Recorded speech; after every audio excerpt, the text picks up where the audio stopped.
Territoire d'info, Public Sénat, Sud Radio. Bonjour à tous, bonne journée, nous sommes ensemble pendant 1 heure, bienvenue dans la matinale de Public Sénat de Sud Radio avec la presse quotidienne régionale. Territoire d'info, c'est 1 heure de direct et on retrouvera notre invité politique à 8 heures, c'est aujourd'hui François Calfon, membre de la campagne de Benoît Hamon qui sera débriefé par nos éditorialistes Denis Jeanbart et Yves Tréhard. Dans un instant, le JT des territoires, suivi du débat des éditorialistes de la presse quotidienne régionale, puis vous retrouverez le Zappélisé, le premier zapping politique des matinales d'info. Dans un instant, le JT des territoires.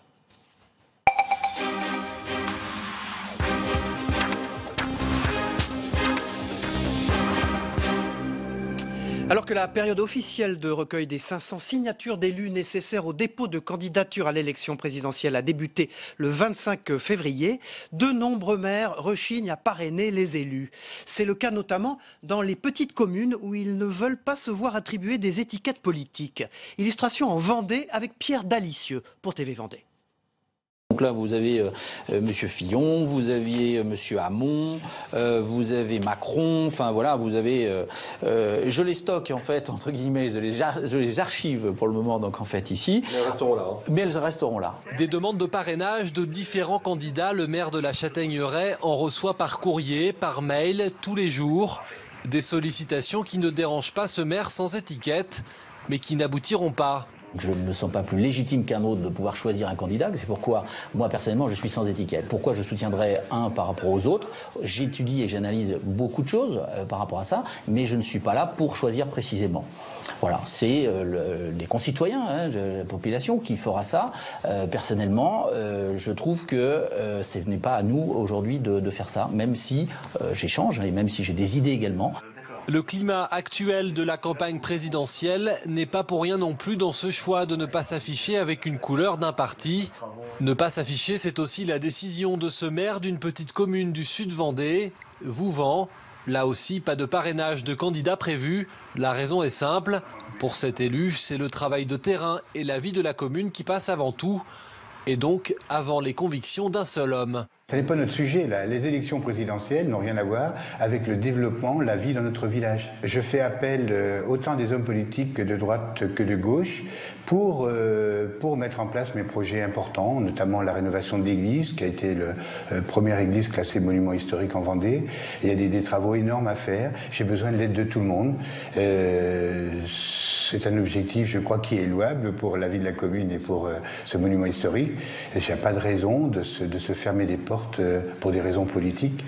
À en croire ces deux élus, bon nombre de leurs collègues, maires sans étiquette de petites communes de Vendée, souhaitent faire comme eux, ne pas répondre aux sollicitations des candidats à la présidentielle. Regardons justement une illustration de cette quête de parrainage auprès des maires de petites communes avec le cas concret d'Alexandre Jardin. Cet écrivain renommé qui a créé le mouvement citoyen bleu, blanc, zèbre pour donner la parole aux initiatives dans la ruralité se lance donc dans la campagne des présidentielles. Il était de passage à Saucourt, près de Charmes, dans les Vosges. Stéphanie Renaud pour Vosges Télévisions l'a rencontré. C'est un drôle d'animal politique qui se lance dans la campagne des présidentielles, l'écrivain Alexandre Jardin, qui avait créé le mouvement citoyen bleu-blanc-zèbre. Et c'est aux maires ruraux en priorité qu'ils demandent leur soutien, qui sait leur parrainage, comme lors de cette réunion ce vendredi dans le village de Saucourt près de Charmes. Le candidat propose en effet de faire entendre la voix des territoires, celle dont le système centralisateur n'a que faire selon lui, voix qui sinon à force de ras-le-bol selon l'écrivain pourrait bien profiter aux extrêmes. On est à un moment de bascule où la question des extrêmes se pose de manière très urgente parce que notre système ne marche plus. Et le système centralisé français ne marche plus. Plus personne en France ne croit sérieusement qu'un gouvernement à Paris va régler dans les Vosges les questions de logement, les questions d'emploi, les questions de l'ensemble des questions qui tourmentent le pays. Alexandre Jardin est venu en compagnie de Michel Fournier, président de l'Association des maires ruraux des Vosges, qui apprécie l'écrivain pour sa vision dynamique des campagnes. Michel Fournier a œuvré pour repeupler son village des Voivres et l'écrivain avait donné à ses initiatives un écho national lors d'une émission sur France 2. Aujourd'hui, le maire est prêt à lui offrir son parrainage. Il y a des messages qu'il faut qu'on fasse passer, démontrer que dans les territoires ruraux, il y a plein de choses qui se passent, qu'on doit l'évoquer, qu'on doit en prendre conscience et qu'en fait, il parle toujours de faiseux. Bon, les bouseux peuvent être aussi de très bons faiseux. Alexandre Jardin est une personnalité VIP littéraire qui connaît bien les arcanes de la vie politique parisienne. Mais dans ces présidentielles, il est un petit candidat, une candidature utopique diront certains. L'utopie véritable, c'est de faire confiance à des modes de raisonnement, à un système vertical qui nous laisse 2300 milliards de dettes. Ça, c'est l'utopie. Faire confiance au territoire, c'est infiniment moins utopique. Et on a derrière nos mouvements à peu près 2,5 millions de gens sur les réseaux sociaux.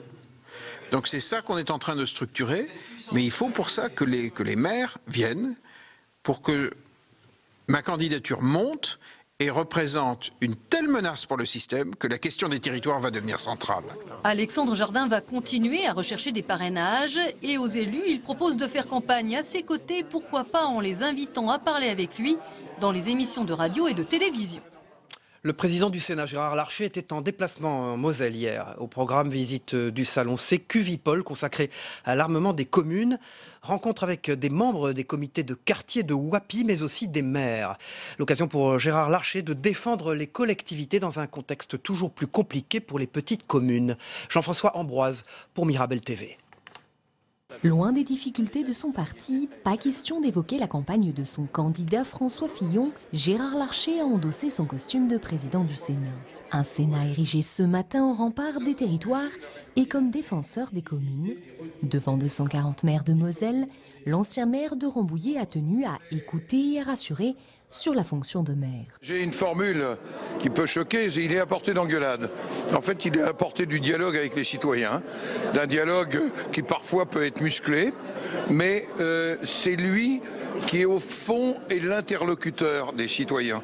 Et car souvent les citoyens ont le sentiment qu'un président du Sénat, qu'un ministre, c'est lointain. Pour illustrer l'importance de la commune, Gérard Larcher a donc choisi Wappy, une ville entièrement transformée par l'action municipale. Zone de non-droit il y a 16 ans, elle est devenue une vitrine de la sécurité, un policier municipal pour 660 habitants et un symbole du vivre ensemble grâce à la volonté politique. La commune, c'est une petite république. C'est le premier lieu de la vie démocratique. C'est la cellule de base de la République. Et le maire, d'ailleurs, n'est pas que le président élu d'une collectivité, c'est aussi un agent de l'État. Et tout comme l'État, financer la sécurité, c'est justement l'un des enjeux auxquels sont confrontées les petites communes rurales. À Porcelette, 2648 habitants, des dégradations sur les murs de l'école primaire ont contraint les élus à investir dans des caméras de vidéosurveillance. La vidéosurveillance, on va l'installer cette année. Donc on est dans la mouvance pour le faire. C'est 110 000 € pour l'année. Un petit village, donc on espère avoir des subventions à hauteur de 40%, si possible. Des communes qui font également face à la baisse des dotations de l'État et doivent apprendre à fusionner, pas toujours facile pour ces maires. Autant de problématiques abordées et de maires à convaincre pour Gérard Larcher à moins de 6 mois des prochaines élections sénatoriales. L'excellence française dans les territoires maintenant dans ce journal avec l'inauguration du plus grand centre de formation de simulation en santé de l'Hexagone, inauguré par le président de la République François Hollande. Retour sur cette visite dans sa ville natale à François Hollande, Rouen. Un reportage de Clément Royer pour LCN, la chaîne normande. Le 24 février, le président de la République François Hollande s'est rendu en Normandie. Il a effectué une première étape à l'usine Renault de Cléon pour saluer l'usine du futur et l'annonce de recrutement avant de se rendre à Rouen pour inaugurer le Medical Training Center. Cette inauguration d'un centre médical d'apprentissage et d'entraînement au sein du CHU de Rouen donne enfin à voir ce que peut être une voie nouvelle en matière de formation, d'innovation et aussi vient combler un retard. Ce retard que la France avait pris il y a plus de 10 ans en matière de formation. Et aujourd'hui, nous comblons ce retard et notre pays a mis en place des lieux de formation, de perfectionnement pour non seulement les jeunes professionnels, mais aussi pour les professionnels expérimentés. Dédié à l'apprentissage par simulation de la médecine et des soins, ce centre de formation pluridisciplinaire unique en France a pour ambition de devenir une référence à l'échelle internationale. Il offre déjà la possibilité d'un entraînement accentué à l'aide de simulateurs mécaniques, électroniques très complexes, à plus de 1500 participants, locaux régionaux pour la plupart, mais il a été aussi possible d'organiser déjà 5 séminaires internationaux avec des dizaines de médecins venant de la plupart des pays du monde, y compris des États-Unis, du Japon, d'Europe centrale, etc. Donc on voit tout de même que c'est un point d'attraction très important et c'est un moyen absolument irremplaçable pour mettre en évidence les nouvelles technologies qui ont été développées au CHU de Rouen. Avec le Medical Training Center, le CHU Hôpitaux de Rouen, en partenariat notamment avec l'université et la région Normandie, renforce le potentiel du territoire normand en matière de formation et d'innovation dans le domaine de la santé. Innovation toujours, mais dans les nouvelles technologies maintenant qui sont à l'honneur au Salon de l'Agriculture. Focus sur une ferme digitale qui rassemble une quinzaine de start-up. Elle a été créée il y a un an pour aider les agriculteurs. Explication sur place avec Quentin Calmet pour Public Sénat. C'est la Rolls-Royce des moissonneuses-batteuses, une barre de coupe de 12 mètres de large et 503 chevaux sous le capot. À une vitesse de 5 km/h, elle peut moissonner 6 hectares en 1 heure. Le tout avec une précision de 2 cm grâce au guidage GPS. Ce qui permet déjà de suivre le tracé droit, on va dire, et ça nous permet de faire aussi des cartographies de rendement sur la parcelle, de voir les endroits où c'est moins productif et de là ajuster les apports d'engrais. C'est vraiment une machine qui est connectée. Une machine connectée comme celle-ci, c'est l'une des opportunités offertes par le numérique aux agriculteurs. Une profession qui utilise de plus en plus Internet. Ainsi, 81% d'entre eux s'en servent au quotidien, au moins une fois par jour. Ces startups l'ont bien compris. Depuis 1 an, elles s'associent au sein de la ferme digitale pour développer de nouveaux concepts. On a tous le même objectif au sein de la ferme digitale, c'est vraiment d'aider l'agriculteur dans son quotidien et ou de mettre en relation aussi la population, les citoyens avec le secteur agricole. On a par exemple Nayo Technologies qui développe des robots en fait pour aider à la tâche, des tâches qui n'ont pas forcément de valeur ajoutée pour l'agriculteur comme le désherbage mécanique. On a des robots qui sont développés en fait pour les accompagner, qui sont complètement autonomes et qui quand ils ont fini de désherber une parcelle, une rangée ou une serre, envoient un texto à l'agriculteur en disant travail fini. Voilà, c'est un gain de temps et aussi un gain physique parce que le désherbage c'est mécaniquement en fait assez compliqué. On peut avoir Winat qui développe des capteurs connectés au sol et qui remontent en fait de la donnée d'hygrométrie, tensiométrie, là c'est un petit peu plus technique, mais en gros c'est une solution d'agronomie de précision mobile et connectée aujourd'hui pour un agriculteur qui est en fait assez nomade. Au nombre de 5 l'an dernier, l'association regroupe désormais 13 startups.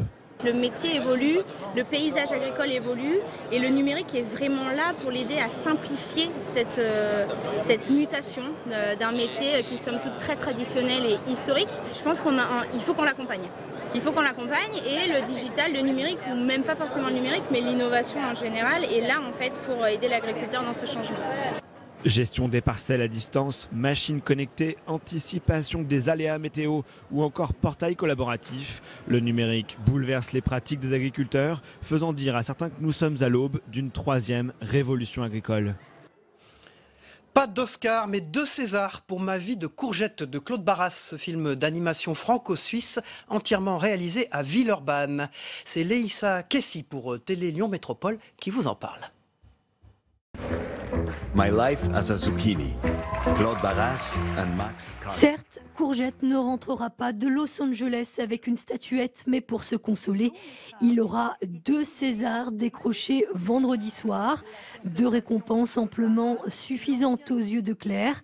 Cette scénographe a participé à l'élaboration du film d'animation entièrement réalisé dans les studios Pixel de Villeurbanne. Nous, on a commencé il y a 3 ans exactement, en février 2014, la construction des décors en tout cas, et le tournage en juin-juillet. Et c'est loin pour nous, du coup, ça a une répercussion un peu 3 ans plus tard. Et c'est plein d'émotions, on est très très heureux et très fiers, je crois, d'être arrivés à cette fin d'histoire. Une fin d'histoire, on ne sait pas. En tout cas, ce qui est sûr, c'est que cela marque la fin d'un long marathon pour Ma vie de courgette, sélectionné dans de nombreux festivals cette année. Une véritable réussite pour un film d'animation français qui laisse forcément rêveur. Un encouragement en tout cas pour beaucoup, alors que se déroule justement en ce moment le festival On Cartoon dans le Grand Lyon, entièrement dédié à ce genre cinématographique. Pour nous, c'était vraiment le film de l'année qui a pas raté, et puis c'est un bel exemple des possibilités qu'offre l'animation, en fait, qui traite de sujets vraiment très difficiles, et puis ça montre vraiment tout ce côté artistique. Ma vie de courgette et bien d'autres films d'animation sont à découvrir dans une trentaine de salles de l'agglomération jusqu'au 5 mars. Voilà, fin de ce journal. Dans un instant, le débat des éditorialistes de la presse quotidienne régionale. Mais tout de suite, la une de vos journaux ce matin.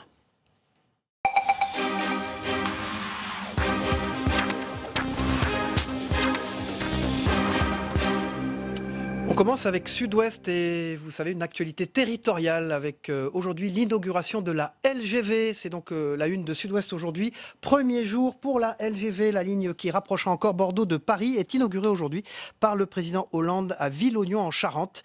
Les voyageurs patienteront eux pour l'utiliser jusqu'au 2 juillet prochain. Pour le courrier Picard, à la ferme mais pas au salon, Jean-Luc Mélenchon boude le salon de l'agriculture, mais il était hier dans une ferme bio de l'Oise. Pour la Dépêche, la présidentielle vue de l'étranger, États-Unis, Grande-Bretagne, Allemagne, Espagne, Russie, Algérie, comment ces pays jugent notre campagne électorale. C'est en page 2 de la Dépêche du Midi. Pour le Télégramme, l'échec de la déradicalisation. Pour lutter contre le terrorisme, l'État essaye de déradicaliser les personnes ayant basculé dans le djihadisme en France.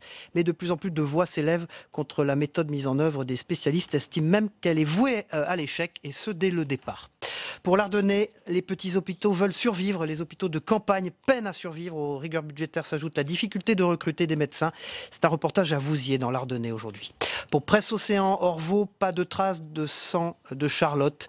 12 jours après la disparition de la famille Troadec, l'enquête se poursuit. Pour l'heure, seul le sang de la jeune fille n'a pas encore été retrouvé au domicile familial. Pour la Provence, lutte contre le sida, un espoir fou. Le biologiste marseillais Loret teste à l'hôpital de la Conception à Marseille un vaccin qui a permis de faire disparaître les cellules infectées du corps d'une dizaine de patients. Une avancée extraordinaire et prometteuse, mais qui reste à confirmer. C'est dans la Provence aujourd'hui, titre important bien sûr. Dans Nord Éclair, avec vos déchets, ils vont faire de la chaleur. Les déchets non recyclables qui sont rejetés par les habitants sont absorbés par un incinérateur qui produit de l'électricité vendue à EDF. En 2020, tout cela, ça pourra fournir du chauffage. Pour Centre Presse, l'agriculture, un atout séduction de l'Aveyron.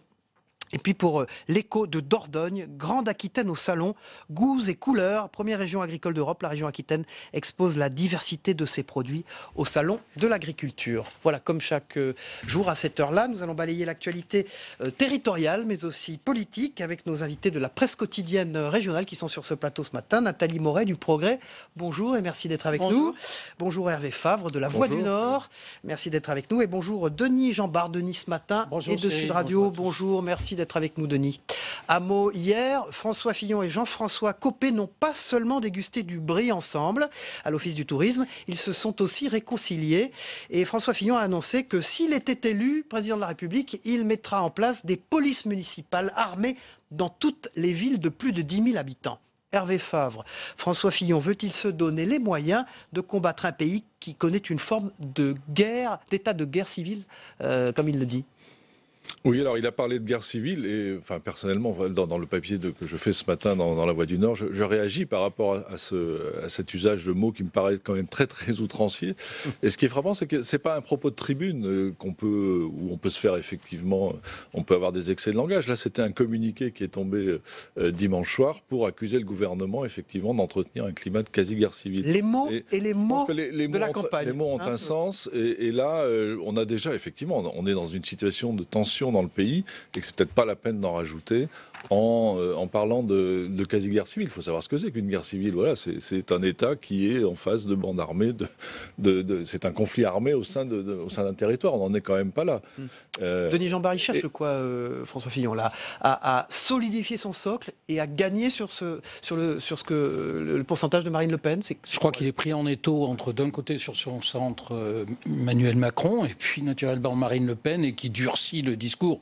Alors en effet, on peut après juger ces mots excessifs, et ils le sont, même si ce qui s'est passé pour le Front National est assez incroyable. Supposons que ça se soit passé pour un quart d'extrême gauche, le tollé général qu'il y aurait dans le public. Je défends surtout pas le Front National ici, on connaît mes opinions là-dessus, mais quand même c'est quelque chose de très singulier dans notre pays. Je crois qu'il n'y a pas de précédent, ou alors c'est des pratiques qu'on voit dans le football et qu'on condamne tout le temps. Donc, mais en dehors de ça, je suis d'accord, le mot quasi-guerre civile me paraît totalement excessif et déplacé, mais il correspond à une stratégie de Fillon qui voit en effet son capital ne plus progresser, le différentiel se faire entre lui et les deux candidats qui font la course désormais en tête, et qui naturellement va accentuer le trait sur le terrain de la sécurité, de l'ordre et de l'autorité vis-à-vis du Front National, et bien sûr attaquer et tacler Macron sur le thème « c'est l'héritier de François Hollande ». C'est vis-à-vis de l'électorat du Front National, bien parce sûr, que là on voit bien que c'est un appel du pied. Voilà, Et puis c'est très sarkozyste. C'est une grosse ficelle. Hein. Oui, mais souvenez-vous, c'est assez sarkozyste finalement. Quand Nicolas Sarkozy était en campagne pour la primaire, quand il a dit tous nos ancêtres sont des Gaulois, quand il a dit la double ration de frites, c'était une façon aussi de faire diversion par rapport à plein de choses. Et là, on voit bien que Fillon, qui est dans les difficultés qu'on connaît, puisqu'il y a une information judiciaire qui vient d'être ouverte, dire comme ça un dimanche soir, on est en état de guerre civile, c'est une façon de faire diversion. Tous les éditorialistes sont là-dessus, mais là-dessus, il a gagné. Hein. On voit bien que effectivement la rencontre entre Nicolas Sarkozy et Fillon produit des effets. Sarkozy avait l'habitude d'employer du rouge qui tâche, comme il disait. Bon, voilà, François Fillon emploie effectivement cette tactique. C'est pas trop lui quand même. C'est pas lui, voilà. C'est pas lui, il donc force ça son se voit. personnage, je pense.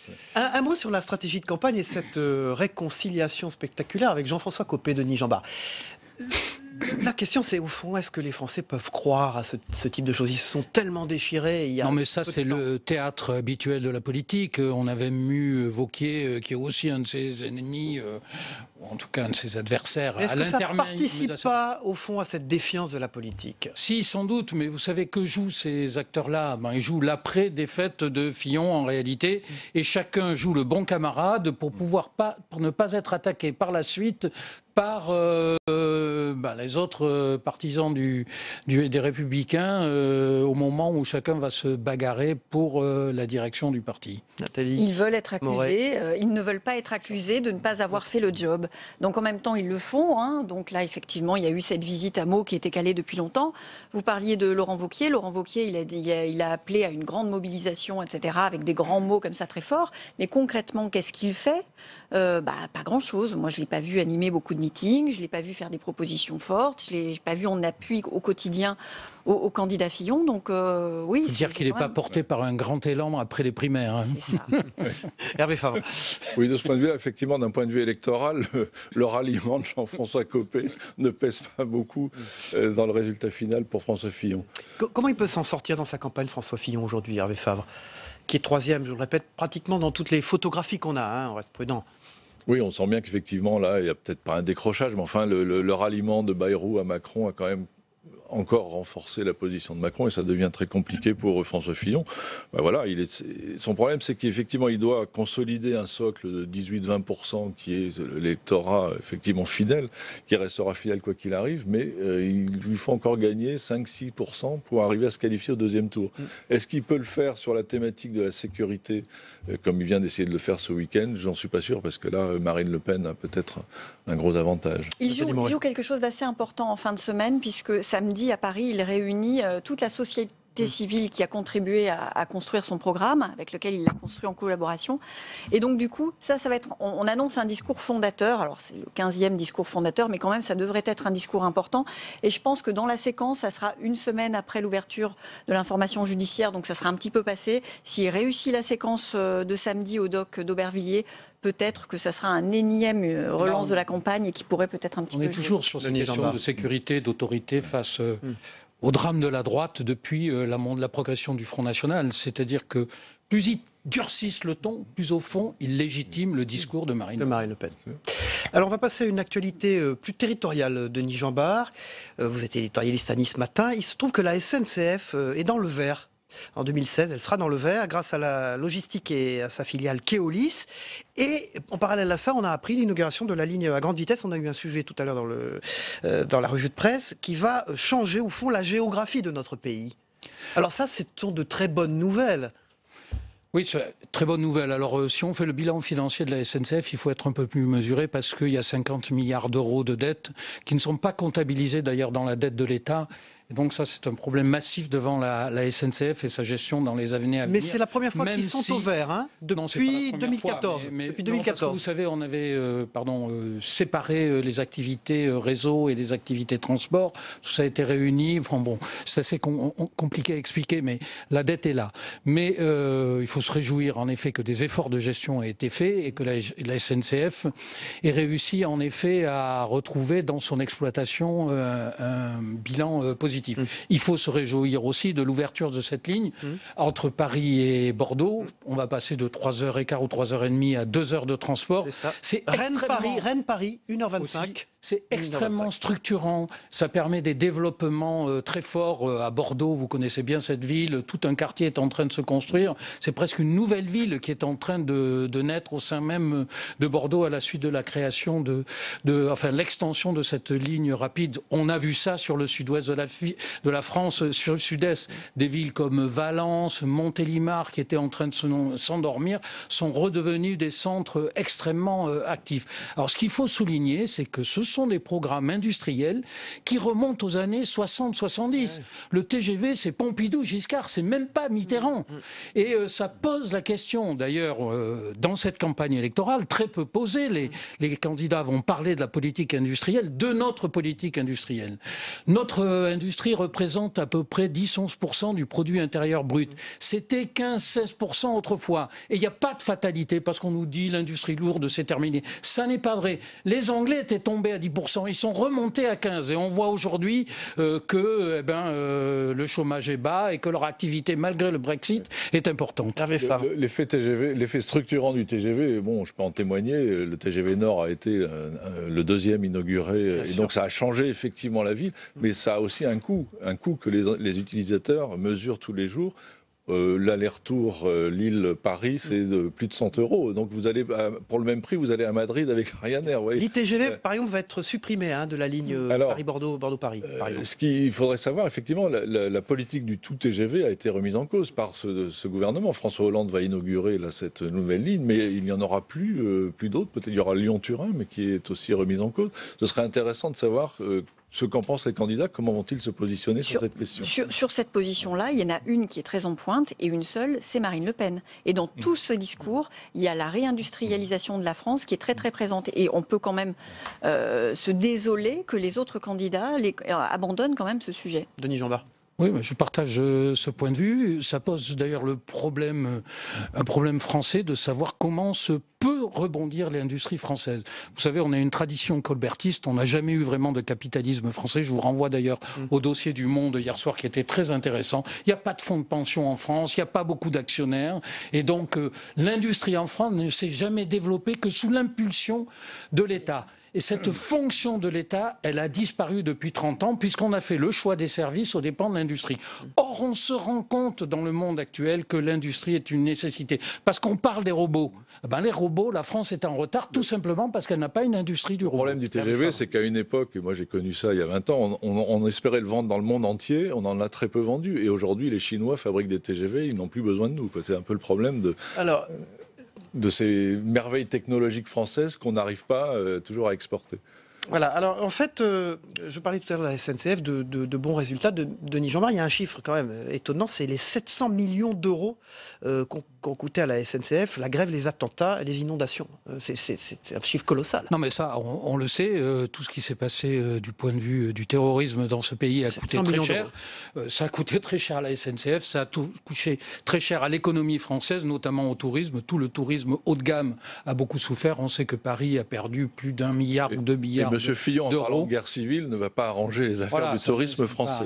Voilà, et ça donne des arguments à M. Trump qui fustige un pays dans lequel la sécurité est quand même beaucoup plus grande que la sécurité au quotidien aux États-Unis où des enfants rentrent dans les écoles et font des massacres. Allez, le président de la SNCF, Guillaume Pépi, a parlé d'un vrai changement de la géographie de la France à l'occasion, évidemment, de cette ligne. Voilà, on va vous remercier d'être venu, Denis Jambard, pour Nice Matin. À tout de suite. Oui. Hervé Favre de La Voix du Nord, Nathalie Moret du Progrès de Lyon. On passe à la météo, le temps qu'il fera en France aujourd'hui et dans les départements et les territoires français d'outre-mer. On la regarde ensemble. La météo vous est présentée par Teroléo Pro, avec le concours de l'Assemblée des départements de France.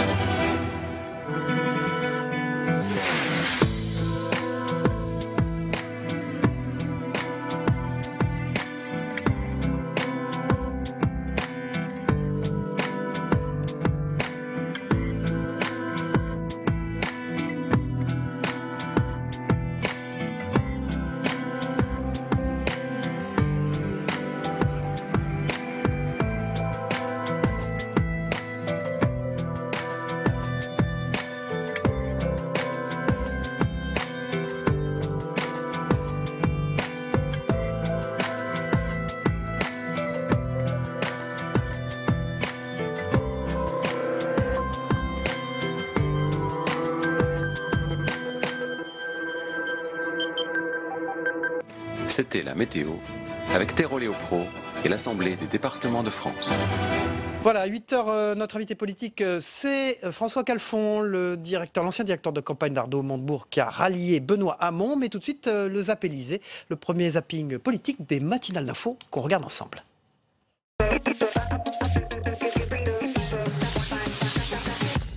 On est sur un climat d'affaires, un climat délétère, avec des anathèmes. On fait appel à des réflexes.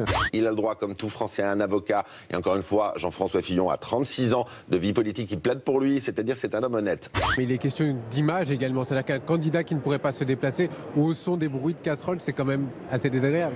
C'est effectivement désagréable. C'est bien pour ça que je souhaite que ça se passe bien. François Fillon qui a accusé dimanche le gouvernement de laisser se développer dans le pays un climat de quasi-guerre civile, a-t-il dit. Hier, il nous disait coup d'État institutionnel. Et demain, il nous dit quoi? Extermination des programmes, holocauste des candidats. J'ai déjà alerté Bernard Cazeneuve plusieurs fois sur la passivité du gouvernement face à ces violences. Employer le terme de quasi-guerre civile quand on est un responsable politique éminent et qu'on sait parfaitement quel est le niveau de mobilisation des forces de sécurité dans notre pays, ça n'est tout simplement pas responsable. Bernard Cazeneuve appelle à la responsabilité. La responsabilité, c'est la sienne. C'est celle de veiller à ce que l'élection présidentielle se déroule dans un climat de sérénité. Que vient faire le Premier ministre dans cette affaire? Premier ministre de M. Hollande. Il surtout la déclaration de François Fillon ce matin. Enfin, il a surtout aussi commenté ce qu'a dit Marine Le Pen. Et il a dit même pire que cela. Il a dit maintenant, mes derniers mois comme Premier ministre à Matignon, je vais les utiliser à mettre l'État contre Marine Le Pen. L'affaire concernant Marine a 2 ans d'existence. Était-il nécessaire de déclencher les perquisitions alors qu'il y en a déjà eu une, les mises en examen médiatiques en pleine élection présidentielle? Où est, Guillaume, l'urgence? D'autres syndicats sont clairement anti-Front National pour le coup. Ils s'en cachent pas. Normalement, un syndicat, vous savez, n'est pas politisé. Il faudrait peut-être leur rappeler d'ailleurs. Il est là pour défendre et pour porter les revendications de leurs adhérents. Mais ça, c'était avant. Je n'accepterai jamais que l'on puisse mettre en cause les fonctionnaires dans notre République, au prétexte qu'ils appliquent la loi et qu'ils font en sorte que la justice puisse travailler. Il m'a dit qu'il était candidat, je lui ai dit que j'étais candidat, on a parlé ensuite de fond, on a eu un entretien très sérieux. Et lui vous a demandé de vous retirer? Non, il m'a pas demandé de me retirer, ce point-là, c'est... Les deux candidatures se justifient. Thomas, donc bilan à qui la faute? Eh bien, demandez-le aux vaches, pourquoi vous n'avez pas demandé? Voilà. Merci beaucoup. Écoutez, je voudrais que ce soit clair. Je ne m'exprimerai pas quand vous ne clarifiez rien et ça ne m'intéresse pas. Voilà. Au carnaval de Dunkerque, Ségolène Royal préfère éviter le sujet. pays. Est-ce que la transgression, c'est aussi de soutenir Emmanuel Macron? Ah non, ça, moi, je mélange pas, là, non. J'entends aussi des agriculteurs qui ne sont pas contents, je les entends derrière, j'écoute, je ne perds rien, à la fois de ce qui peut être positif et de ce que j'entends de négatif. C'est le jour de la présidentielle, malgré tout. On ne mélange pas les sujets. On ne mélange pas les harengs et les sardines.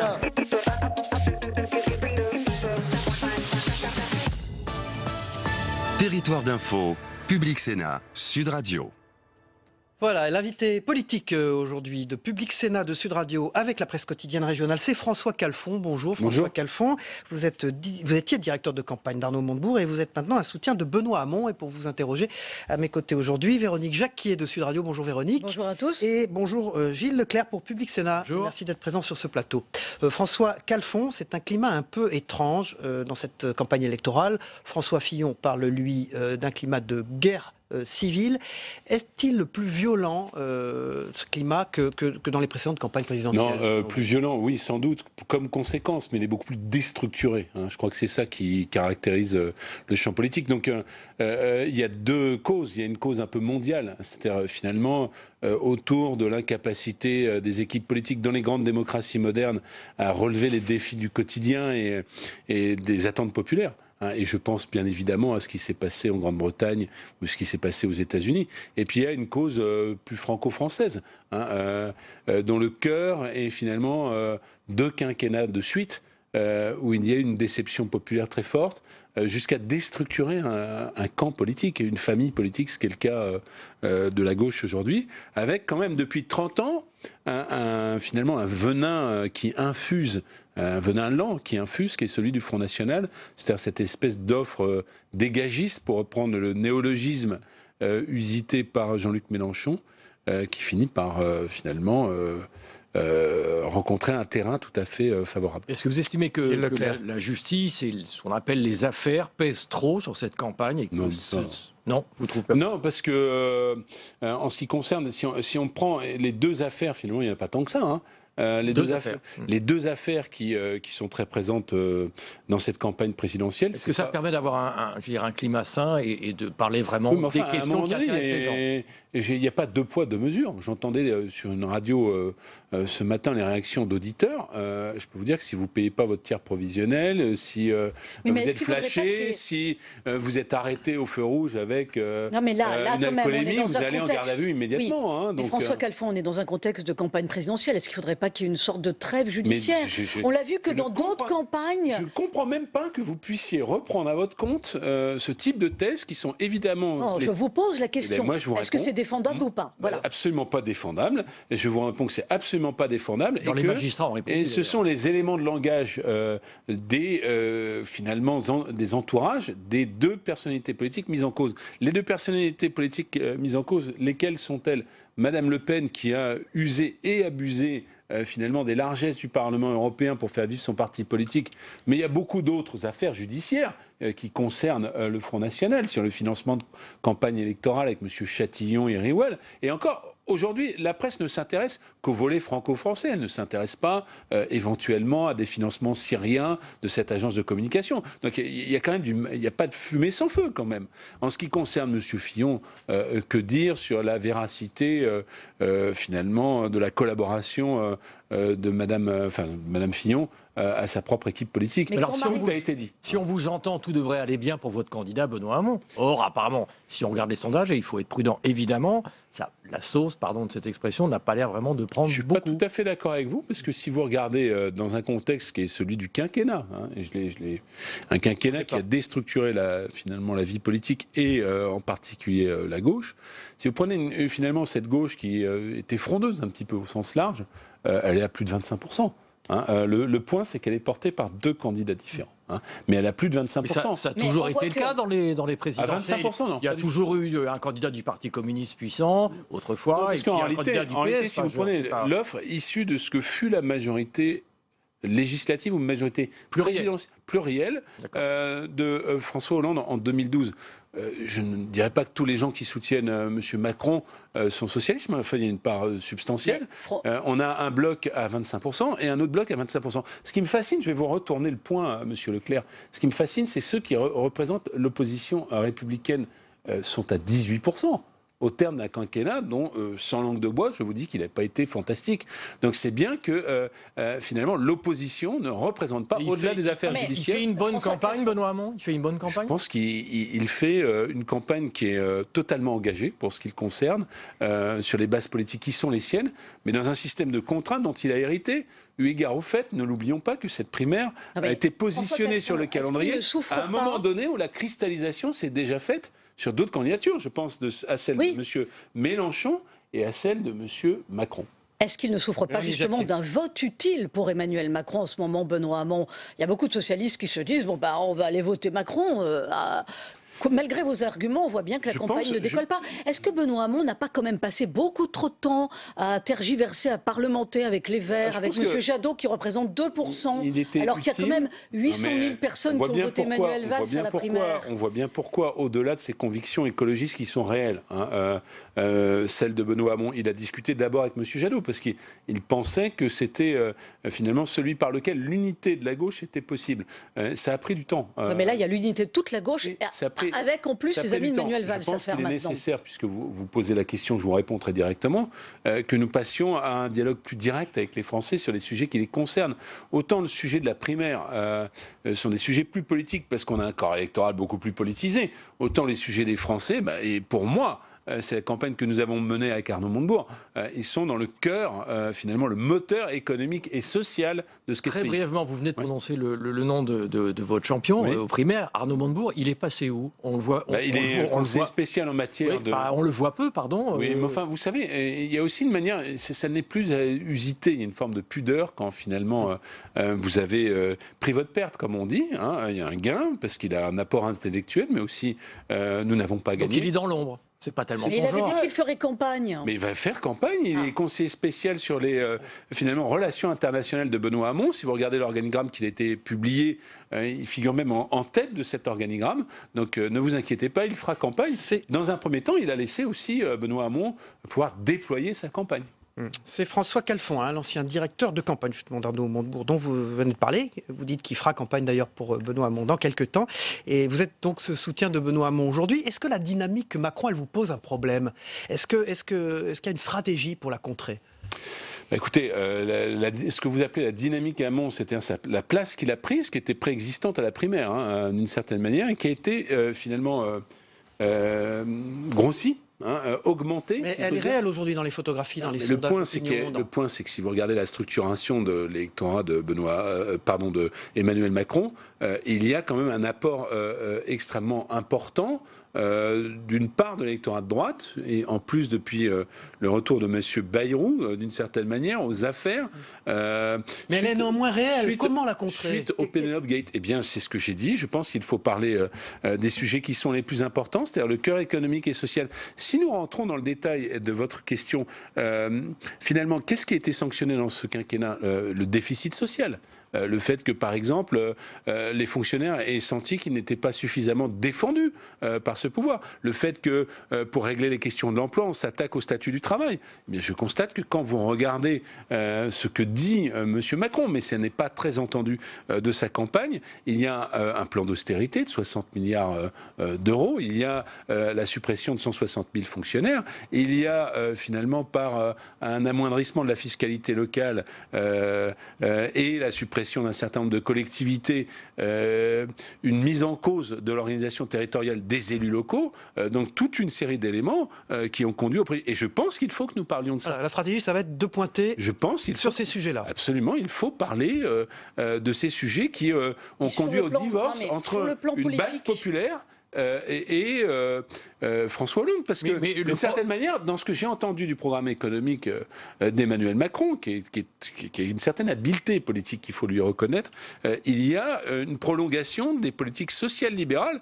Ça n'est pas une surprise, puisqu'il en a été l'inspirateur comme secrétaire général adjoint de l'Élysée. Il y a beaucoup de choses qui ne sont pas finançables pour vous, qui ne sont pas financées dans le programme d'Emmanuel Macron. La taxe d'habitation, par exemple, exonération pour 80% des gens. Il n'a pas présenté un plan de financement finalement tout à fait cohérent, mais on voit bien là où il cherchera, son financement, c'est-à-dire dans le plan d'austérité. C'est-à-dire, on peut expliquer qu'il ne touchera pas aux hôpitaux, mais quand vous faites moins 160 000 fonctionnaires, vous allez toucher un certain nombre de fonctions qui touchent les Français. Alors, on a coutume de dire, si on ne touche pas aux policiers, si on ne touche pas aux infirmières, tout va bien. Oui, mais on touche au bureau de poste. Oui, mais on touche aux structures de l'assurance maladie. Oui, mais on touche à toute une série de services publics qui sont chers, finalement, aux Français. Mais comment vous expliquez cette dynamique quand même? Parce que si on dit Emmanuel Macron est comptable en fait du quinquennat, Emmanuel Macron est dans les sondages, Emmanuel Macron il est à 25. Donc il se passe quelque chose. Emmanuel Macron est le réceptacle de deux choses. Du bilan de ce quinquennat et finalement de l'atomisation de la gauche. Ça, c'est une chose. Il est le réceptacle, presque malgré lui, d'une certaine manière, de la persistance de M. Fillon comme candidat de la droite, avec des problèmes qui choquent les Français. Il n'y a qu'à aller sur le terrain. Est-ce que c'est pas la preuve aussi qu'on peut dépasser le clivage gauche-droite? C'est le grand fantasme. On verra où cela nous conduit.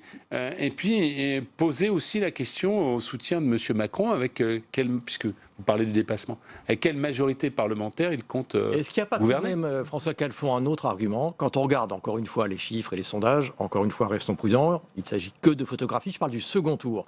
Emmanuel Macron est le seul qui gagne largement, qui gagnerait largement contre celle que vous dénoncez, Marine Le Pen. Là, quand même.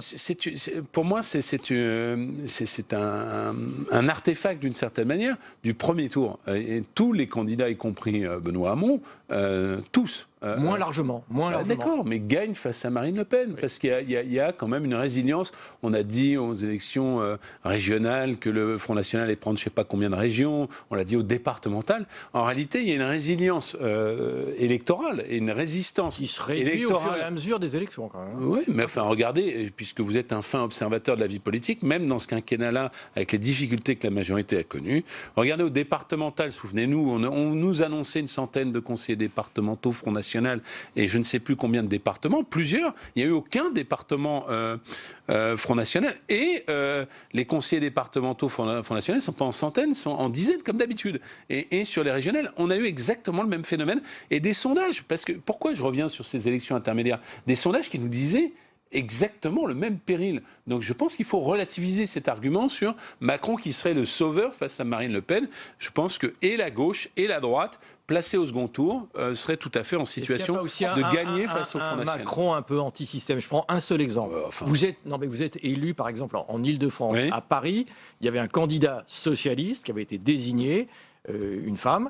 Eh bien, il faut qu'elle fasse de la place pour Cécile Duflot. Ça, c'est une des conséquences de l'accord. Non, mais juste, on va pas rentrer dans le détail. Mais est-ce que justement, c'est cette façon de faire de la politique, est-ce que c'est pas ça aussi Macron, que beaucoup de gens ne veulent plus? Je sais que ça vous déplaît, vous journalistes, mais Macron n'est pas le candidat anti-système, mais le candidat du système. Non, mais quel système? Non, mais on va veut bousculer tout ça. Et je vais vous répondre précisément du système bancaire. C'est le candidat de la banque Rothschild, c'est une réalité, et d'un certain nombre de milieux d'affaires. C'est une réalité, y compris par les soutiens financiers, d'ailleurs qu'il publie la liste de ses soutiens. En ce qui concerne les affaires électorales, pardon, mais la tambouille électorale, parce que c'est ce que vous décrivez, n'est-elle pas en marche entre M. Bayrou et M. Macron, puisque finalement son accord derrière les accents de sincérité béarnaise s'est fait à une sauce béarnaise à quelques dizaines de circonscriptions. Donc, je ne crois pas que la nouvelle politique soit en marche de ce côté-là. Parlons justement de politique, mais en sortant de la tambouille, le RSI, le régime social des indépendants, est condamné par la plupart des candidats à la présidentielle. C'est votre cas. Qu'est-ce que propose Benoît Hamon? Écoutez, le RSI ne fonctionne absolument pas. C'est-à-dire que c'est une machine à tuer de l'emploi, c'est une machine à tuer des micro-entreprises. Donc je pense qu'il faut pouvoir le dépasser, soit en l'intégrant finalement directement au régime de sécurité sociale, soit en réformant profondément son fonctionnement. François Calfon, 54 milliards pour la défense, annonce Donald Trump. Est-ce que c'est inquiétant ou est-ce que c'est bon pour le monde au fond? Franchement, honnêtement, tout ce qui nous vient des États-Unis, moi, vous inquiète? Je pense qu'on n'est pas loin du pire sur un certain nombre de choses que nous voyons. Et par exemple, moi, j'ai un effroi intellectuel en pensant que s'il y avait une attaque que nous connaissons tous sur le territoire européen, terroriste, aux États-Unis, quelle serait la réaction compte tenu du caractère irrationnel de cet homme, de Donald Trump? On se souvient de la réaction de Bush après les attentats du 11 septembre. Il est parti en guerre. Ça m'inquiète énormément. Merci François Calfon. Demain, nous retransmettrons le premier grand discours de Donald Trump devant le Congrès et nous aurons un débat spécial avec avec des éditorialistes importants qui connaissent bien les États-Unis. Voilà, dans un instant, le débrief de vos propos. Merci d'avoir été notre invité ce matin, François Calfon. Merci.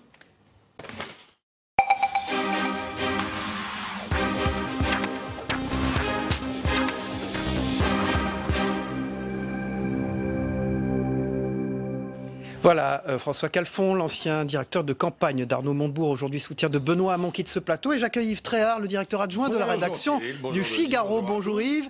Et bonjour Denis Jean-Bart, que je réaccueille, éditorialiste à Nice Matin et à Sud Radio. Merci d'être avec nous. Cyril, bonjour on démarre avec ce débrief de l'actualité et de François Calfon, avec ce climat un peu étrange dans cette campagne. François Fillon parle d'un climat de guerre civile. Et quand on a posé la question à François Calfon de savoir s'il trouvait que c'était le cas dans les campagnes précédentes, bon, il n'a pas eu l'air de trouver que c'était particulier et particulièrement dur, Yves Tréhard. Pourtant, ça l'est réellement. Les campagnes électorales sont dans un climat toujours un peu tendu et tout, mais là, climat de quasi-guerre civile, je trouve que François Fillon, il fait le jeu de Marine Le Pen, d'une certaine façon. C'est pas la peine de tendre à l'excès le climat comme ça. Je pense que, vous voyez, Emmanuel Macron, alors on est pour, on est contre, mais il cherche pas, si vous voulez, à tendre le climat, et c'est lui qui, justement, fait sa route. Donc, ça révèle toujours, quand on est agressif, ça révèle toujours une faiblesse. Hein. C'est un mode d'emploi aussi de Marine Le Pen. Alors, elle qui alterne le chaud et le froid, c'est-à-dire qu'elle veut d'un côté apaiser, mais de l'autre côté, elle aboie beaucoup, et en ce moment, on l'entend beaucoup aboyer contre les fonctionnaires de justice, tout ça, pour les raisons qu'on sait. Et je pense pas que ça soit une bonne technique. Alors, pour le camp Hamon, qui était représenté ce matin par François Calfon, au fond, c'est 2 quinquennats de déception populaire qui font qu'on en est là aujourd'hui. Ça, c'est vrai, ça. Oui, ça, alors je partage tout à fait ce diagnostic. Mais, de François Calfon, c'était oui, François Calfon. Bien sûr. Mais ce n'est pas le quinquennat qui est en cause. Ce sont les hommes qui ont dirigé le pays et qui l'ont mis dans la situation où il se trouve. Et d'ailleurs, on pourrait parler aussi de leurs prédécesseurs, des quinquennats et septennats précédents. Donc, son diagnostic est juste. Et d'ailleurs, il devrait s'interroger sur ce que pourrait être son camp, et d'ailleurs le camp de la droite, si c'est Emmanuel Macron qui emporte la présidentielle. Que restera-t-il de ces 2 grands partis de gouvernement qu'ont été les Républicains, le parti post-gaulliste, disons, et le parti post-mitterrandien? Nous avions un bipartisme qui fondait l'alternance, qui est quand même une clé de la démocratie. Tout ça va s'effondrer et nous aurons un parti central hétéroclite, sans doute flaqué d'une multitude de partis assez faibles avec une poussée des extrêmes. Et à bien des écarts, ça rappelle la 4e République. J'ai lu votre éditorial, votre tribune dans le Figaro ce week-end. Vous y êtes allé fort contre Emmanuel Macron. Mais oui, parce qu'en fait, ce qui est extraordinaire avec Emmanuel Macron, c'est qu'Emmanuel Macron promettait, quand il était encore candidat, mais la révolution, c'était le titre de son livre. Il promettait une rupture, il promettait un nouveau modèle économique, un nouveau modèle. Et finalement, si on regarde bien dans le détail, il n'y a rien de tout ça. Les seuls moments où il a été en rupture avec le discours officiel, où il a choqué finalement, c'est quand il a parlé de la colonisation, c'est quand il a dit qu'il n'y avait pas de culture française, c'est quand il a dit qu'il n'y avait pas d'art français. Mais son programme là, son programme économique, qui va peut-être encore affiner parce qu'il doit le présenter en fin de semaine, il est quand même un mélange finalement de ce qu'a été le programme Hollande version 2, c'est-à-dire pacte de compétitivité, politique de l'offre, et de ce que proposait Alain Juppé. C'est je dirais, à l'intermédiaire, donc c'est un programme très doux. On se dit que les objectifs, il n'y en a pas d'ailleurs, puisqu'on ne parle pas d'objectifs, on parle de référentiel, comme le référentiel bondissant quand vous parliez d'un ballon. Donc c'est quand même assez extraordinaire de se dire qu'il promettait vraiment des choses nouvelles et puis que finalement... c'est de l'eau tiède. D'ailleurs, Michel Sapin ne s'y est pas trompé hier. Oui. Je ne sais pas si c'était un croche-pied ou un encouragement. Il a dit que ça lui convenait bien et que ça poursuivait les objectifs que le gouvernement de Manuel Valls, soutenu par François Hollande, avait fixés. Alors, François Calfon, qui était notre invité ce matin, au fond, il a dit que c'était un libéral, Emmanuel Macron. Et il a commencé à pointer probablement ce qui seront les arguments de la campagne Hamon contre Emmanuel Macron dans les jours qui viennent. Naturellement, enfin, c'est un homme qui est sans doute beaucoup plus libéral que Benoît Hamon. Moi, j'ai encore du mal à le définir. C'est sans doute un social-libéral ou quelque chose comme ça. Mais c'est vrai qu'on verra au fil de la campagne. Mais est-ce que c'est pas ça qui plaît, au fond? Est-ce que c'est pas parce qu'on a du mal à le mettre mais ça plaît à 25% des Français. Hein. Oui, mais ça suffit pour passer le premier tour. Oui, ça suffit pour passer le premier tour, mais ça veut dire aussi que si ça ne va pas au-delà, nous aurons un président affaibli. Je pense qu'on va avoir de toute façon, quel que soit le vainqueur, une situation politique très compliquée. Je le regrette. Il vaudrait mieux avoir un président bien élu qui puisse gouverner le pays et prendre les mesures nécessaires, qui ne sont pas nécessairement non plus des mesures terribles. Mais quel que soit le vainqueur, quel que soit le qualifié, la présidence sera extrêmement difficile. Mais pour Benoît Hamon, pour revenir sur lui, eh bien écoutez, il n'a pas d'autre choix maintenant que de taper Macron, parce que s'il veut reconquérir un peu d'électorat socialiste qui est parti sur Macron, il faut qu'il attaque, il faut que la campagne se durcisse.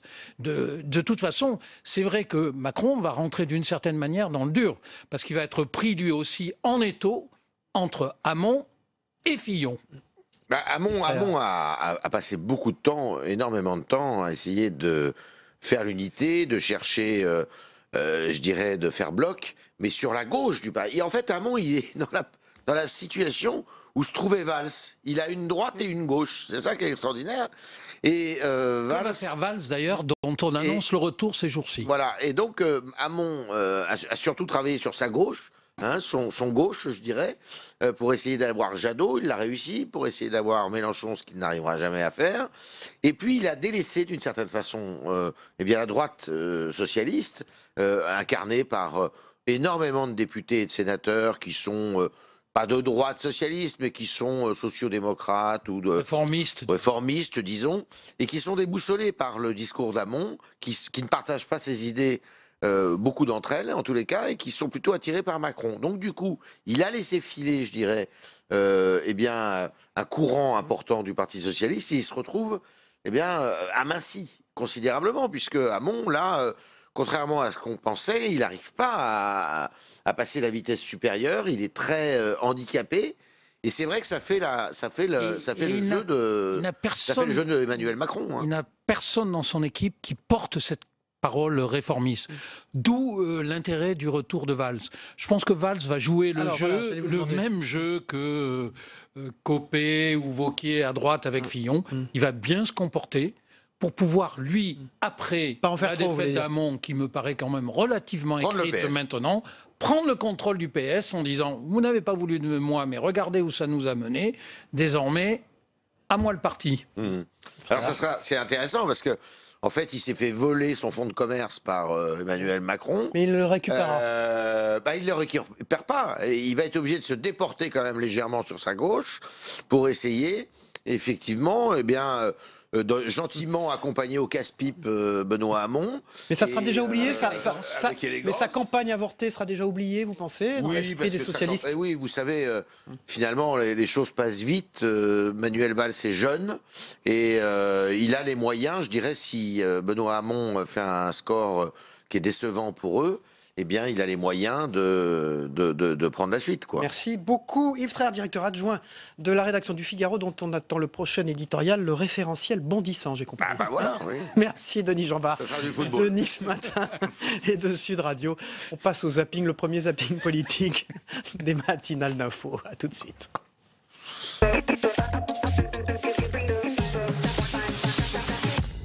On est sur un climat d'affaires, un climat délétère, avec des anathèmes, on fait appel à des réflexes. Il a le droit, comme tout Français, à un avocat. Et encore une fois, Jean-François Fillon a 36 ans de vie politique, il plaide pour lui, c'est-à-dire c'est un homme honnête. Mais il est question d'image également, c'est-à-dire qu'un candidat qui ne pourrait pas se déplacer ou au son des bruits de casseroles, c'est quand même assez désagréable. C'est effectivement désagréable, c'est bien pour ça que je souhaite que ça se passe bien. François Fillon qui a accusé dimanche le gouvernement de laisser se développer dans le pays un climat de quasi-guerre civile, a-t-il dit. Hier, il nous disait coup d'État institutionnel, et demain, il nous dit quoi? Extermination des programmes. holocauste des candidats. J'ai déjà alerté Bernard Cazeneuve plusieurs fois sur la passivité du gouvernement face à ces violences. Employer le terme de quasi-guerre civile quand on est un responsable politique éminent et qu'on sait parfaitement quel est le niveau de mobilisation des forces de sécurité dans notre pays, ça n'est tout simplement pas responsable. Bernard Cazeneuve appelle à la responsabilité. La responsabilité, c'est la sienne. C'est celle de veiller à ce que l'élection présidentielle se déroule dans un climat de sérénité. Que vient faire le Premier ministre dans cette affaire? Premier ministre de M. Hollande. Il surtout la déclaration de François Fillon ce matin. Enfin, il a surtout aussi commenté ce qu'a dit Marine Le Pen. Et il a dit même pire que cela. Il a dit maintenant, mes derniers mois comme Premier ministre à Matignon, je vais les utiliser à mettre l'État contre Marine Le Pen. L'affaire concernant Marine a 2 ans d'existence. Était-il nécessaire de déclencher les perquisitions alors qu'elle a déjà eu une, les mises en examen médiatiques en pleine élection présidentielle? Où est, Guillaume, l'urgence? D'autres syndicats sont clairement anti-Front National, pour le coup. Ils s'en cachent pas. Normalement, un syndicat, vous savez, n'est pas politisé. Il faudrait peut-être leur rappeler d'ailleurs. Il est là pour défendre et pour porter les revendications de leurs adhérents. Mais ça, c'était avant. Je n'accepterai jamais que l'on puisse mettre en cause les fonctionnaires dans notre République, au prétexte qu'ils appliquent la loi et qu'ils font en sorte que la justice puisse travailler. Il m'a dit qu'il était candidat, je lui ai dit que j'étais candidat, on a parlé ensuite de fond, on a eu un entretien très sérieux. Et lui vous a demandé de vous retirer? Non, il m'a pas demandé de me retirer, ce point-là, c'est... Les deux candidatures se justifient. Thomas, donc bilan à qui la faute? Eh bien, demandez-le aux vaches, pourquoi vous n'avez pas demandé? Voilà. Merci beaucoup. Écoutez, je voudrais que ce soit clair. Je ne m'exprimerai pas quand vous ne clarifiez rien et ça ne m'intéresse pas. Voilà. Au carnaval de Dunkerque, Ségolène Royal préfère éviter le sujet. Est-ce que la transgression, c'est aussi de soutenir Emmanuel Macron? Ah non, ça, moi, je mélange pas, là, non. J'entends aussi des agriculteurs qui ne sont pas contents, je les entends derrière, j'écoute, je ne perds rien, à la fois de ce qui peut être positif et de ce que j'entends de négatif. C'est le jour de la présidentielle, malgré tout. On ne mélange pas les sujets. On ne mélange pas les harengs et les sardines. Voilà, demain matin, Public Sénat retransmettra le premier discours de Donald Trump devant le Congrès, puis nous aurons un décryptage avec des éditorialistes spécialistes des États-Unis. À demain matin, merci à vous et bonne journée.